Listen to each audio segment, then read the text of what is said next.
नमस्कार दोस्तों, स्वागत है आप सबका मार्केट पंच पर। आज के वीडियो में हम SYRMA आईपीओ का रिव्यू लेके आए हैं कि क्या ये रिव्यू आईपीओ अच्छा दिखता है क्या, क्योंकि कल लास्ट डे है इसका। तो क्या हम उसको सब्सक्राइब करना चाहिए या सब्सक्राइब करेंगे तो आपको कितना लिस्टिंग गेन हो सकता है, प्रोबेबिलिटीज हम डिस्कस करने वाले हैं। अगर आपने हमारे चैनल को फर्स्ट टाइम विजिट किया है तो प्लीज़ सब्सक्राइब करें, और अगर आपने हमारे आईपीओ के रिलेटेड जो फर्स्ट 2 वीडियोस हैं नहीं देखे हो तो वो जरूर देखें, क्योंकि उसमें आईपीओ क्या होता है और क्या क्या पैरामीटर्स हमको चेक करना चाहिए वो आपको डिटेल में मिल जाएगा। आज हम क्विकली रिकैप करने वाले हैं कि हम क्या इसको हम सब्सक्राइब करना चाहिए या नहीं करना चाहिए, बट जो टर्म्स होगी उनको डिटेल में सीखने के लिए आपको उन वीडियो को विजिट कर सकते हो। तो सीधा जाते हैं हम लोग वेबसाइट पे और देखते हैं कि क्या क्वालिटीज़ है इस आईपीओ में। ओके, सबसे पहले ये कंपनी 2004 में बनी थी और ये इंजीनियरिंग डिज़ाइन कंपनी है, मतलब टेक्नोलॉजी और बैकग्राउंड आप बोल सकते हो कि टेक्नोलॉजी और डिज़ाइन कंपनी है। इस जो प्रोडक्ट पोर्टफोलियो देखोगे तो आप प्रिंटेड सर्किट बोर्ड असेंबलीज हैं, रेडियो फ्रीक्वेंसी RFIDs प्रोडक्ट है, इलेक्ट्रोमैकेनिकल पार्ट्स हैं, मदरबोर्ड्स हैं और मेमोरी प्रोडक्ट्स हैं। तो ये देख सकते हो कि जनरली हार्डवेयर रिलेटेड काम या फिर जो इलेक्ट्रोमैग्नेटिक्स जो पार्ट्स लगते हैं कंपोनेंट्स, वो सब बनाने का काम करती है कंपनी।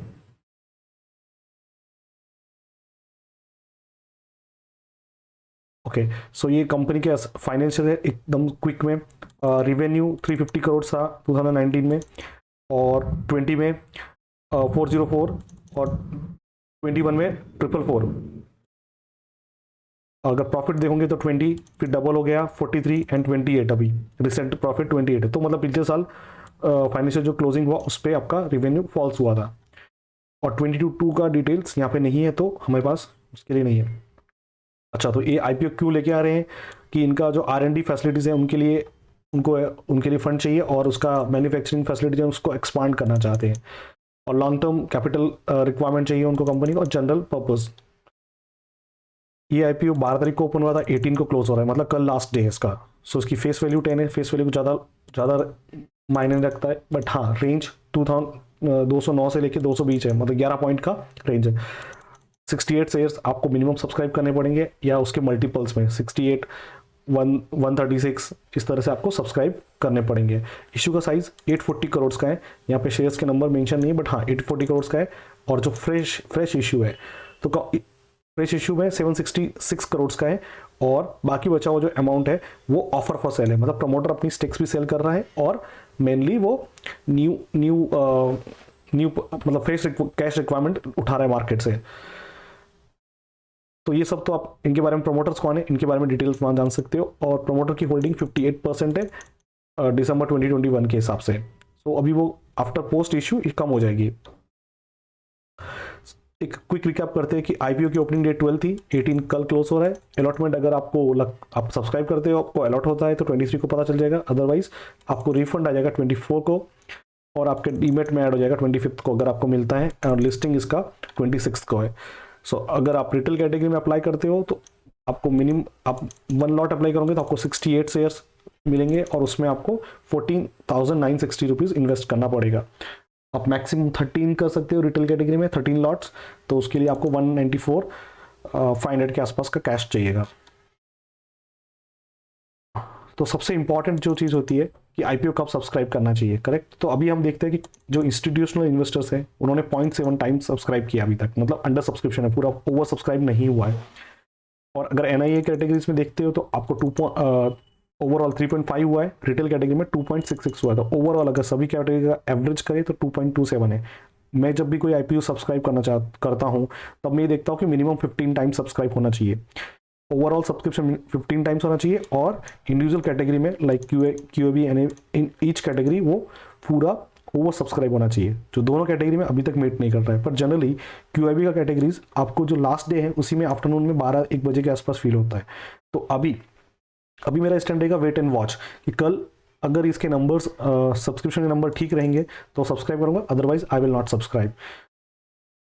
ओके, अभी आपको देखना है कि अदर ब्रोकर्स या मेंबर्स जो दूसरे एनालिसिस है वो कैसे इसकी रेटिंग कर रहे हैं। तो आप देख सकते हो शॉर्ट में, वेरी शॉर्ट में देखते हो तो 10 ब्रोकर इनको सब्सक्राइब करने के लिए बोल रहे हैं, मेंबर्स में भी 21, तो ज़्यादा लोग आपको सब्सक्राइब करने के लिए बोल रहे हैं। बट इसका ये कोई पैरामीटर नहीं होता कि वो उसके बेस पे हम सब्सक्राइब करें, करेक्ट। एटलीस्ट नंबर्स आने चाहिए, फिगर्स आएंगे तभी हम सब्सक्राइब करेंगे, तो हमें लॉस होने का चांसेस कम रहता है। सी, अगर आप लॉन्ग टर्म इन्वेस्टमेंट्स हो तो आप कोई भी जो अच्छे आईपीओज है सो इसको सब्सक्राइब कर सकते हो, करेक्ट। बट अगर आप शॉर्ट टर्म के लिए करना चाहते हो, लिस्टिंग गेन के लिए लेना चाहते हो, तो ये 15 टाइम्स मिनिमम अगर सब्सक्रिप्शन होगा और हर कैटेगरी ओवर सब्सक्राइब होगी, तब आपको चांसेस बढ़ जाते हैं कि आपको लिस्टिंग गेन मिलेगा।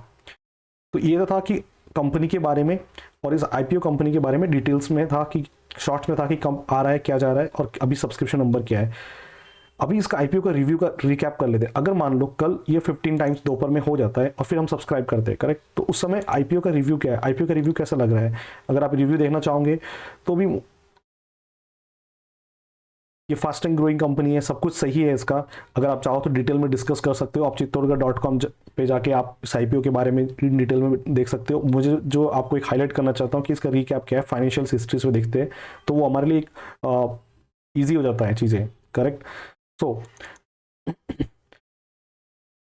इनका प्रॉफिट 91 करोड़ था FY20 में, फिर 21 में 65 करोड़ हुआ और 76 करोड़ हुआ, करेक्ट, टर्नओवर के बेसिस पे। अगर लास्ट फिजिकल्स के हिसाब से देखेंगे तो ईपीएस आपका 5.18 आता है और रिटर्न ऑन नेटवर्थ आता है 15%। Profit price to book value आपका 5.19 आता है और एनएवी आपका 42.36 आता है, करेक्ट।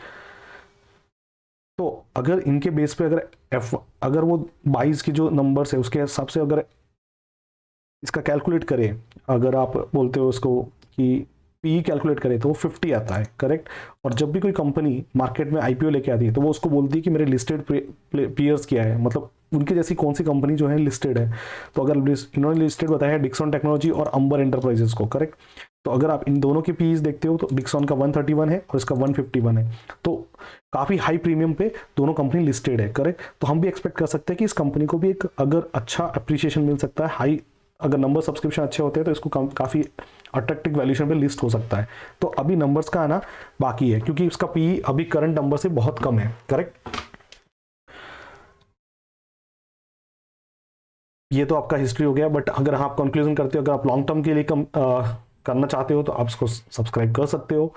अदरवाइज ये फुल्ली प्राइस आईपीओ दिख रहा है, बट हाँ अगर सब्सक्रिप्शन अच्छा आता है, अच्छे नंबर्स आते हैं, बहुत सारे प्लेयर्स करते हैं तो हमें एक लिस्टिंग गेन मिल सकता है। अदरवाइज आप लॉन्ग टर्म में अगर आप करना चाहो तो कर सकते हो।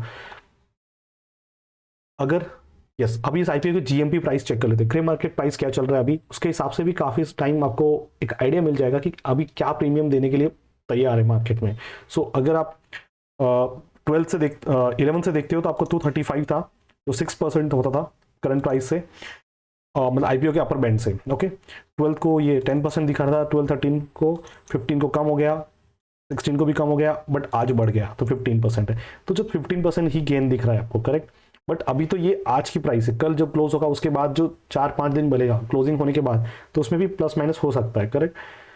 सो ओवरऑल कहने का मतलब क्या है, कंपनी अच्छी है, काफ़ी अच्छे पी मल्टीपल्स पे आ रही है, ज़्यादा ऐसे हाई ओवर वैल्यूड पे नहीं आ रही है, मतलब रीजनेबली प्राइस पे आ रही है। बट अगर आपका लॉन्ग टर्म का इन्वेस्टमेंट गोल है इस कंपनी में तो आप सब्सक्राइब कर सकते हो। बट मेरा गोल हमेशा आईपीओ में लिस्टिंग गेन होता है, लिस्टिंग गेन बुक करने का होता है। तो अगर आप लिस्टिंग गेन के हिसाब से देख रहे हो तो अभी के नंबर सब्सक्रिप्शन नंबर के हिसाब से ये ठीक नहीं दिख रहा है। तो कल देखते हैं दोपहर में 12-1 बजे कैसा लगता है, कितने सब्सक्रिप्शन होते हैं, उसके हिसाब से हम बाय कर सकते हैं, सब्सक्राइब कर सकते हैं। सब्सक्रिप्शन करना या नहीं करना इसमें कोई रिकमेंडेशन नहीं है, हम कोई रिकमेंड नहीं कर रहे कि आपको सब्सक्राइब करना है। आप अपने हिसाब से रिस्क कैलकुलेट करके उसके हिसाब से सब्सक्राइब कर सकते हो। आशा करता हूँ दोस्तों आपको हमारा वीडियो पसंद आएगा, पसंद आया तो प्लीज़ लाइक करें, शेयर करें एंड हमारे चैनल को सब्सक्राइब करें। Thank you.